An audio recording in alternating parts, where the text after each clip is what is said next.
What is it about the human spirit that so immediately wants to rebel against the Spirit of the Father? That so desperately has to bolster self over others?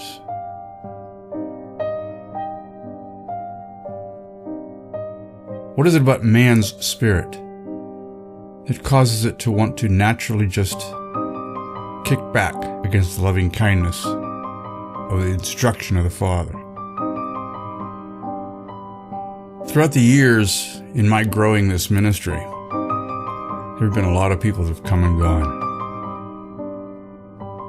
Just about every one of them have learned something. Whether they'll admit it or not, that's another story. But the purpose of my ministry was because I learned a long time ago to bury self,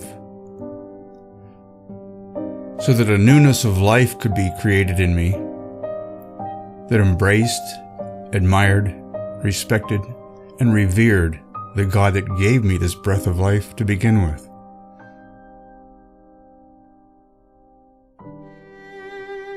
Those who have come and gone, and there's been quite a few, have often left, leaving me with a very serious indication that they didn't get it. They didn't understand the real concept behind what the Messiah taught, himself being a perfect example of how to bury self and how to listen to one's heart of flesh, their conscience, to live for the Father and his system of law that teaches love for others.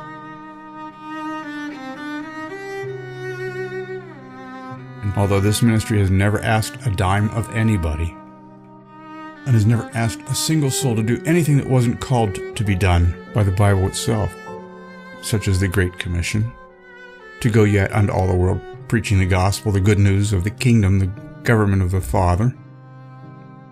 I've never raised my voice at people. I've never called anybody any names. And yet, as it is with every ministry, there's always going to be those that want to leave. Why? Because I opened up a conscience in them that they didn't know existed. And as I spoke in great detail in parts 3, 4, and 5 of The Sky is Blue, they're conditioned to bolster self and to bury their conscience that looks out for others. The Messiah teaches the opposite. We're to bury that part of us that wants to elevate self so that the part that is there to love others can be victorious in our own hearts. So they come and go because they don't understand that the world's many, many ways of teaching us to bolster self is hidden in almost everything they teach us to do. It's hidden in anything and everything, teaching us how to be loyal to a system that bolsters self, how to be loyal to Satan and every other individual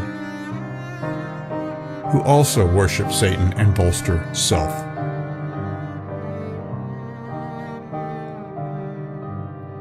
Each time one comes and can't bury self, it saddens us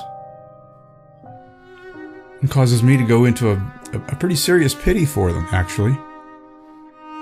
It used to cause me a great deal of rejection years ago, but the more it happens, the more I have learned to accept that, just as the Messiah said, if the world hates you, remember that it hated me first. It's not us or me that they hate. It's not the Messiah that they hate. It's the Father's laws. It's his laws that teach us how to be responsible to that heart of flesh, that conscience that is also aligned with those laws.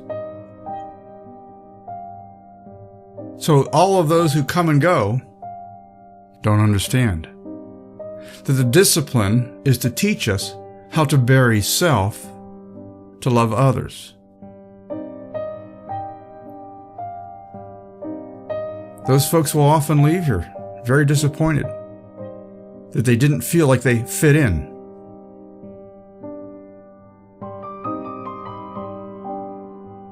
Often trying to pull other people that were here away with them,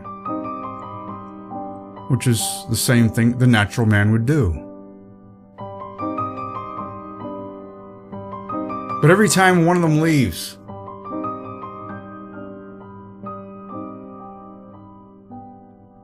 it strengthens me. I have to actually thank these people for strengthening me. They don't realize that they've bolstered me up in my confidence that yes, I've buried self and I love others. But I love the number one other, which is the Father, more than any other.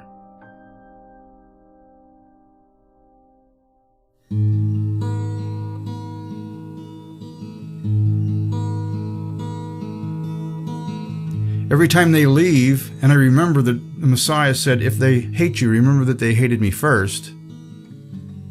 I see the selflessness in my Messiah who says that, because he also said, Father, forgive them, for they know not what they do. I feel the same way, forgive them, for they know not what they do, but at the same time, the scriptures teach us that we have to expect them to repent. Just as the Father expects us all to repent of the same thing. To repent of looking out for self rather than others. So with every time we lose another member here, whether they leave quietly or leave with a bunch of fanfare trying to drum up support for their disappointment in us, or they might run to another remnant somewhere else, they're running off because they can't bury self. They're running off because the disciplines of learning to love the Father's rules on how to love others has been too great for them. Their old nature won't let them bury that old nature. They don't want to die to sin. They're too attached to it.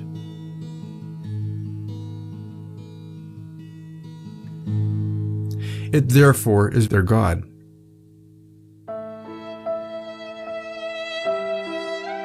So I get very sympathetic towards them. I get very sad when one leaves, because I know that it's another soul that simply cannot endure to the end. They can't discipline themselves to subdue self and live for others. So every once in a while when someone leaves, it strengthens me. And here's why. Because I instantly feel sorry for the Father. Because He created them. And they can't find it in themselves to love Him back. They can't find it in themselves to put self last and Him first in their hearts.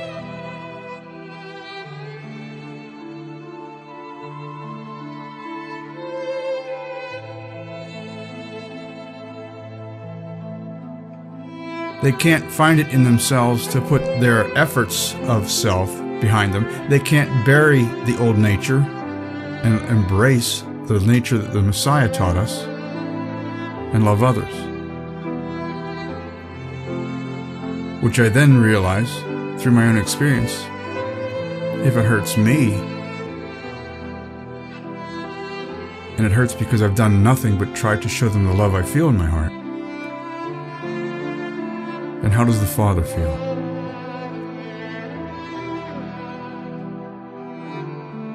Because when they do this, it causes me to run to my Father's side. Each time one leaves, I get closer and closer to my Father because it causes me to run into His arms for two reasons.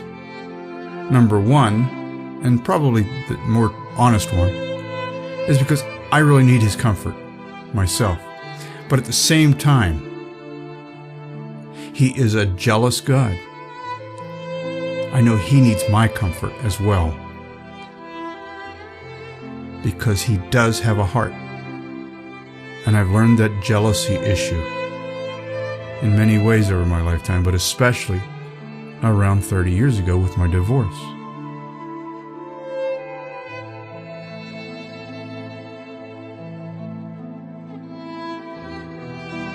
So every time I feel rejected by these people, and this was a lot more years ago, it caused me to run to my Father's side. It caused me to run into his arms, just like a husband and wife would defend one another if being attacked of their character from someone on the outside. They would defend one another. Well, that's what's happening here. But of course, all of these people who leave our ministry, they're never going to outright say that it's the Father's laws they can't deal with.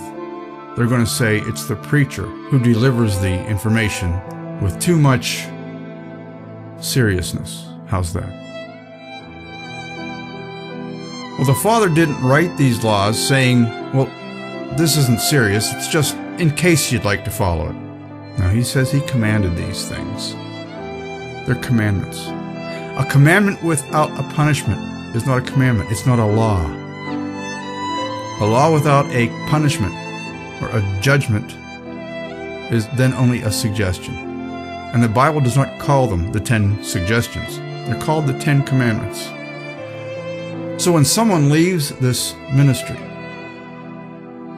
again, either quietly, politely, or in a huff, they've only proven to themselves and to those of us here that they couldn't endure to the end. They couldn't discipline themselves to the Father's laws. They couldn't look beyond their own focus on self, but want you now to feel guilty for what you've done to their self-esteem.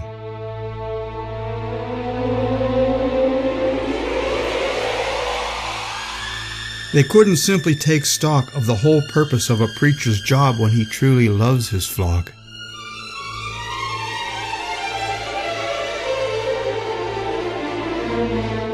And say, yes, you know what, these laws mean a lot.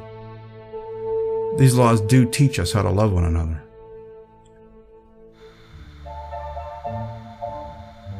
I realize that most of the people who leave here led a very comfortable life. They haven't been to the other side of the world yet.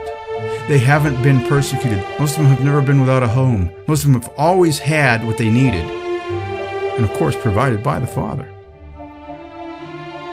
But they can't trust him to continue doing that. They can't trust him to continue to provide for them. Should they stop oppressing their neighbors? Should they stop looking towards self and their own provisions, as though that's the only provision that needs to be looked after? If we would all step away from the beast system,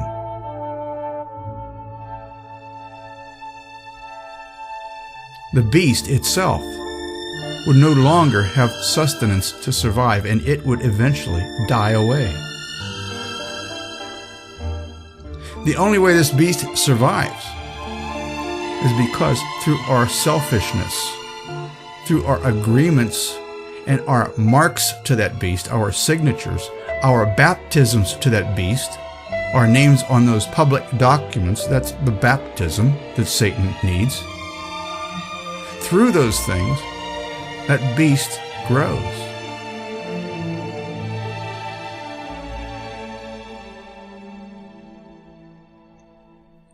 Because we endorse that beast system, the gates of hell, more and more, come closer every day to prevailing against us. And each time someone leaves a remnant like this one and runs back to one of the warm and fuzzy churches, it breaks my heart.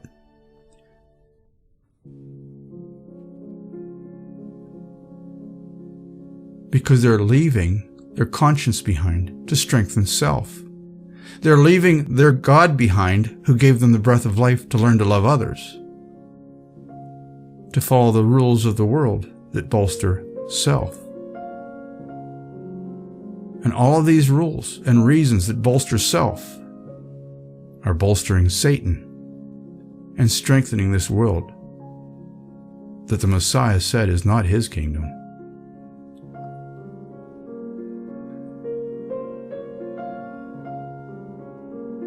It's sad to see these people run into the arms of Satan, which causes you to run into the arms of the Father.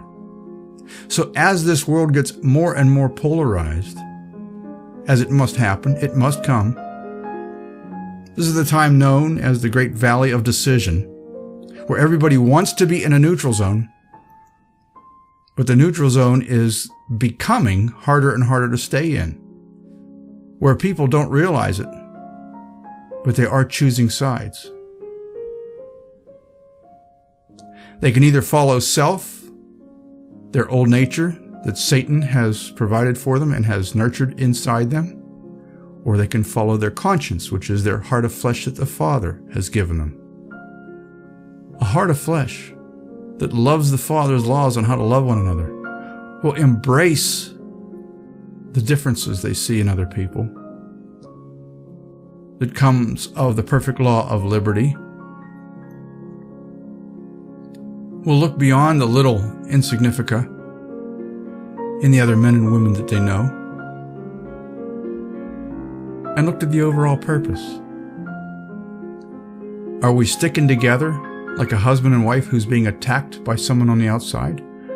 Like a bride and a bridegroom who are being attacked by Satan? Or are we battling it out amongst ourselves? In other words, are we allowing Satan and his ages-old Hegelian dialectic divide and conquer, keep us fighting one another? Satan wants us fighting amongst ourselves so that we can't be in unity with the Father. So long as the whole world's fighting for some reason or another, then Satan's winning.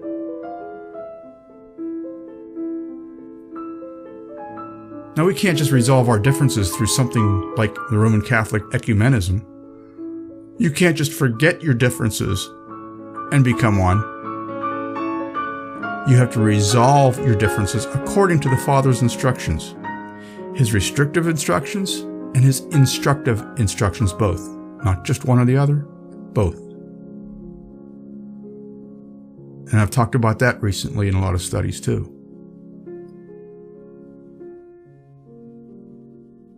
If we follow the Father's instructions that create unity based on a love for others, nothing can break that down. But it can only be made up of those who are devoted to that, committed to that. Their spirits have to be very strongly disciplined to that. Without the discipline, it's been proven to me many times, they fall away. But the discipline will not work if you, at the same time, cannot cast away, as it says very heavily in the times of the book of Exodus. They couldn't cast away their ornaments. They couldn't cast away their other gods. They had to hold on to their other gods at the same time. Well, that's not loyalty. That's not dedication. That's not purity. They have to hold on to their other gods. Their other gods could be anything. Anything that causes you to be addicted to this world. That could be an addiction to drugs, alcohol, an addiction to sex, an addiction to television, an addiction to false preachers, an addiction to singing and praising to any god.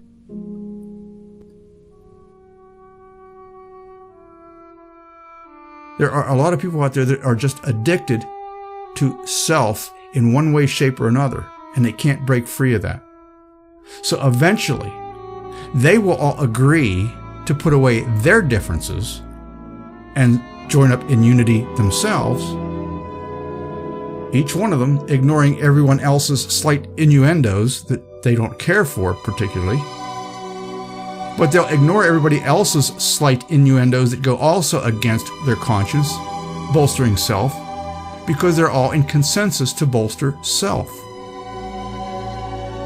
So each time we lose a member, or two, sometimes a couple go at once, I cry. Sometimes I literally cry for days because I love those people. but I can't chase them. If I've made it known that I was looking for my lost sheep, but my lost sheep does not want to come back to the sheepfold, well, then all I can do is go back to my work with the others. And then as the prodigal son story, if they should ever someday come back, then you rejoice. But they have to come back with the realization, just as the prodigal son, that, boy, I had it really good with my father and I didn't realize it. And as I spent all of my time and effort and wealth on whores and living riotously in rebellion to the Father and His laws, I only found that I got worse. I had it wonderful with my Father, my first love. But they have to come back with that kind of an attitude, as the prodigal son did. And as over time, every once in a while, there have been some that have come back. And I welcome them with open arms. But they have to have that repentant attitude, or it's not going to work. They can't just come back to come back and ignore their biblical obligation to repent and actually apologize. Why?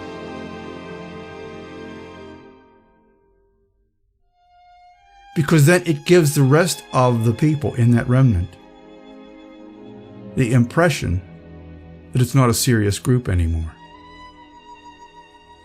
according to the Father's laws.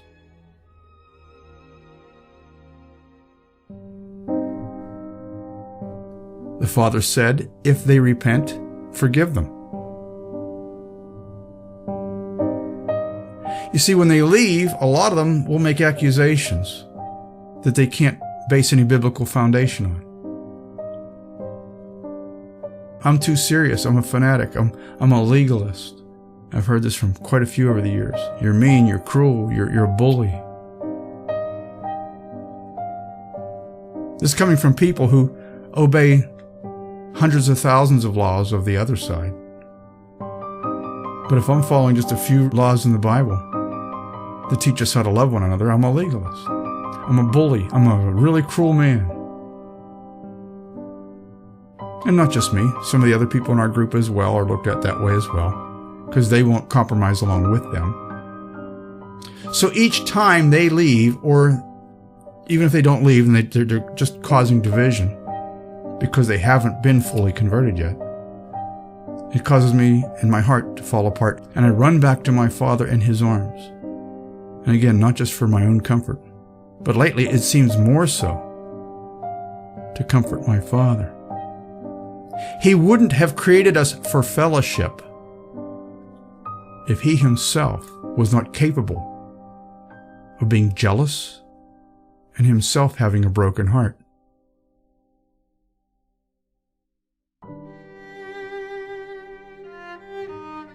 When these people do not want to embrace His system, they're showing that they don't trust Him, they don't believe Him to be wiser than man, they don't believe Him to be more just, more fair, and they certainly don't see Him to be more loving.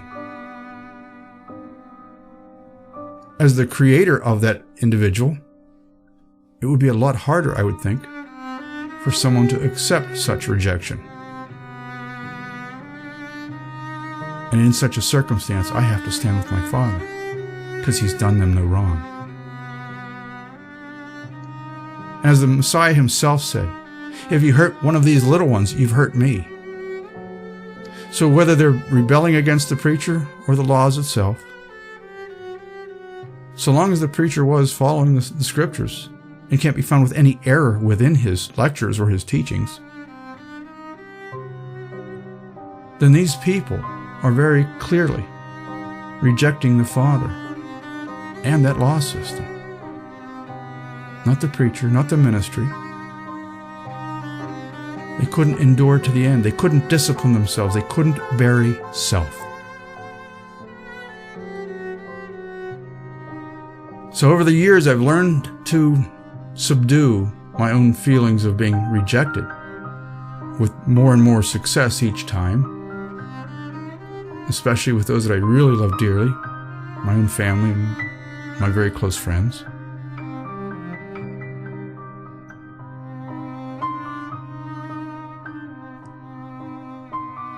Because I realize it's not me they're angry with. It's not me that they're upset about. They're upset with themselves, and they're upset with their Creator, who gave them rules that they can't deal with. Because they simply can't bury that old nature. They can't let go of self. They can't trust in their Father in heaven that He will provide for them. Because self must endure. In them, self must never die.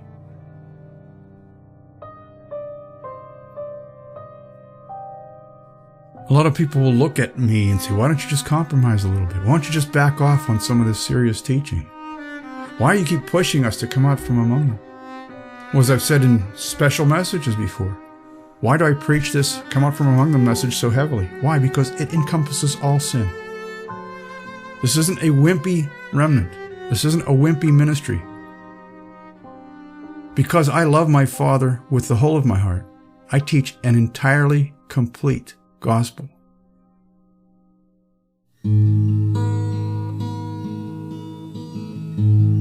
I preach a message that says we must remove all sin, and coming out from among them removes all sin. So I can't compromise. And think about it, folks. Those preachers that are compromising for their flocks, whether they be a big church or a small little remnant somewhere around the world. Now, I'm talking preachers from Benny Hinn, Rick Warren, Joel Osteen, Joyce Meyer, of course the Roman Catholic Church. They all seem to be able to compromise for their flocks, for the benefit of the flocks in itself. They'll compromise, which in effect does what, folks? It does what was known to be very blasphemous in the times of the Messiah. If you're compromising on serious issues, you're essentially saying you can absolve or forgive sin. Let me say that again. Preachers that will compromise for their flocks to gain the huge numbers, to gather friends, are essentially saying, don't worry about that sin. It's not really a sin. What are they saying? In essence, they're saying, don't worry about it. I'll take care of it. I've got it figured out. Don't worry about the Father's law on that area. I think you're going to be fine. The Father's laws, don't worry about them. I've got you covered. In other words, I can forgive your sin. I can forgive your sin. I can forgive your sin. I can forgive your sin. I can forgive your sin. That's what those preachers are doing. They don't want you following that Father's rule system because they like their sin as well, and they want you to join them. I can't forgive sin, folks. And I have to do my job. A preacher's job is to annoy the conscience into converting away from sin and into the righteousness of the Father who designed right from wrong. None of us can forgive sin, but the Father and the Son.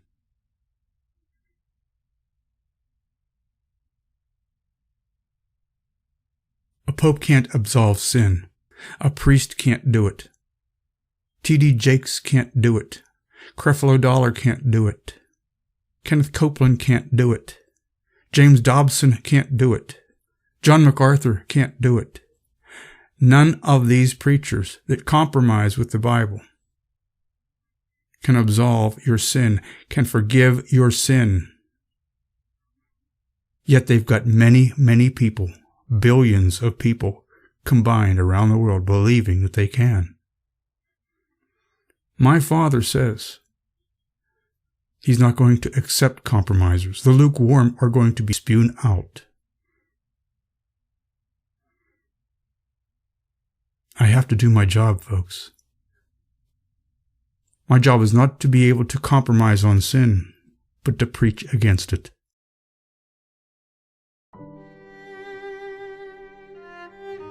Just as Noah was not able to compromise, Sure, Noah could have probably had a lot more friends had he compromised a little bit, and he wouldn't have looked so fanatical. Maybe he wouldn't have been so alone and so mocked and so ridiculed. But after the flooding got really terrifying, don't you suppose that every soul on the outside of that ark might have then agreed to taking even a seat in elephant dung on that boat to get on board? Folks, if you can't let go of a television set, if you can't let go of alcohol, if you can't let go of any of these types of things, if you can't let go of your need to just go to any church to sing and dance, then you're all singing, dancing, drinking, and watching television to another God. And this is the entire purpose of the scriptures, to separate us into two camps. Those who love, admire, and appreciate the God that gave them life, from those who love, admire, and appreciate the God who taught them to love self. And so I cry out every day, knowing that this remnant could be 1,000,000 times bigger, not just my own ministry, but worldwide. The bride of the Messiah could be huge if people would just accept the fact that they need to bury self, put aside their resentments to the fact that the preachers are trying to preach the Father's law. Realize that that Father is more loving, more kind, more just than any other being that ever existed. Accept that law system as something that could help them grow and mature. And then unity would happen on its own. Love for one another would happen on its own. Every one of us would want to throw away every attachment we had to that beast system instantly, because it would feel as bad as having a filthy diaper on our butts.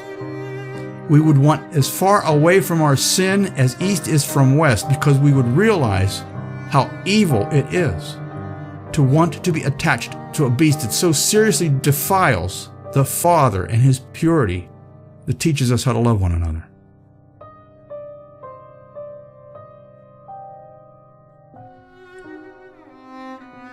The law of the Father teaches us how to love one another. The law of Satan and this world teach us how to step on one another. We're being called to choose sides, folks. You can continue in the world in your addictions that keep you away from the Father's laws and disciplines. And you can continue all you want to berate the preachers that teach this law, and someday find out the hard way that you were wrong. Or you could look inside yourself with a little bit more time than you've ever done before. Realize that the Father is more loving, is wiser, is more apt to be fair and just, and that His laws are true. The law of Yahweh is perfect. When you can accept that in your heart, that His laws are perfect and man's are the problem, and you realize that His laws are absolute purity and man's are like filthy rags, you'll want to run from them. Until that moment, you have not buried self. You have not put self in its place. And if you're still struggling with that, and you continue to rebel against those who have done so, and you continue to, under your breath, tell others that the remnants that are doing this are too fanatical, they're too serious, they're too pushy, you're going to have to answer for every time you say something like that, or every time you even indicate something like that. Every idle word that you speak, you're going to have to answer for.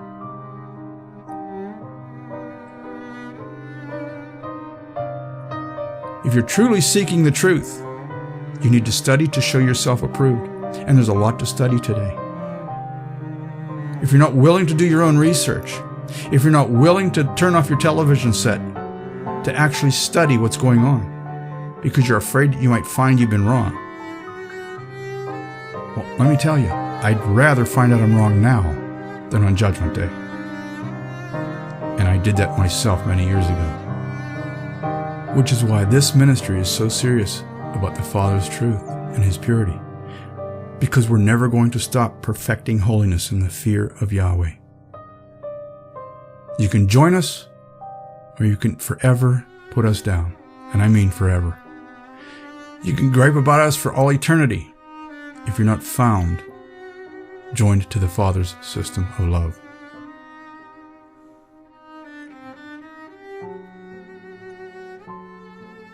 Folks, everything you do, glorify the Father. Because we're at a time where today we have a spiritual ark readying for the last few, like Noah and his family, who were standing with the Father.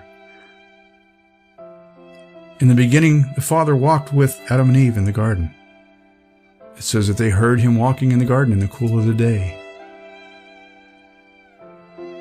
In Noah's time, it says that Noah walked with the Father. Those that didn't make it. They didn't make it on board that ark. Today, people can't give up their television sets. They can't give up alcohol. They can't give up all the things that hold them back to get on today's ark with the last few who do still want to walk with the Father.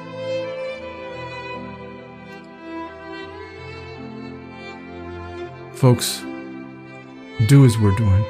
And every time someone tries to pull you away from the purity of the Father, every time someone tries to convince you that you're being too much of a purist, too much of a fanatic, run into your Father's arms.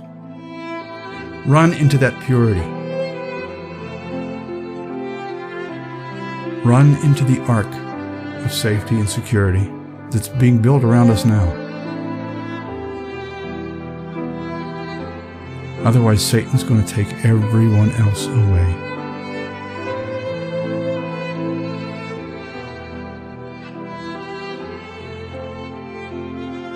So I'm running into His arms like I've never run into His arms before.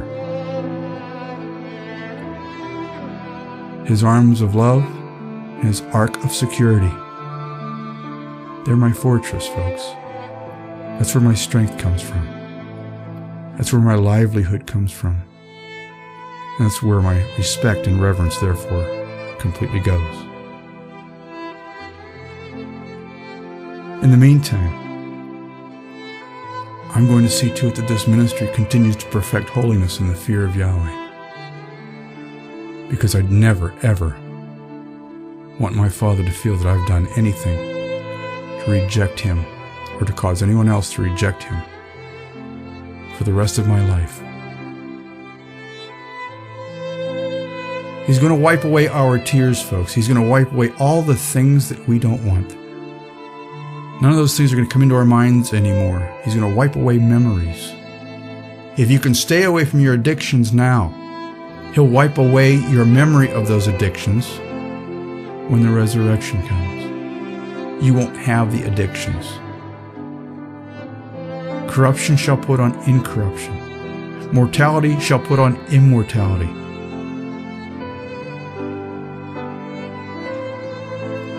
This life is a test to see how well we buried self to follow Father's instructions on how to love one another. If you can't deal with His purity, then you're showing Him that you can't let go of self. If you can't discipline your life to humbly accepting His laws of how to love one another, then He knows that you love self too much.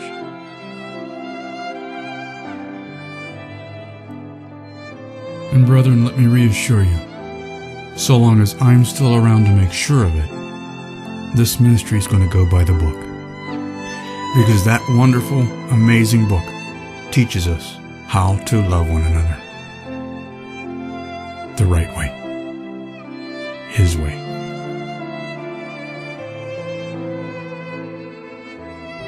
I pray the Father that He would bless the ears that listened to this message, whether they be on our side or whether they be struggling on the other, that all might come to the will of the Father, that we all might love one another. All for the glory of the Father. I ask blessings on all of you.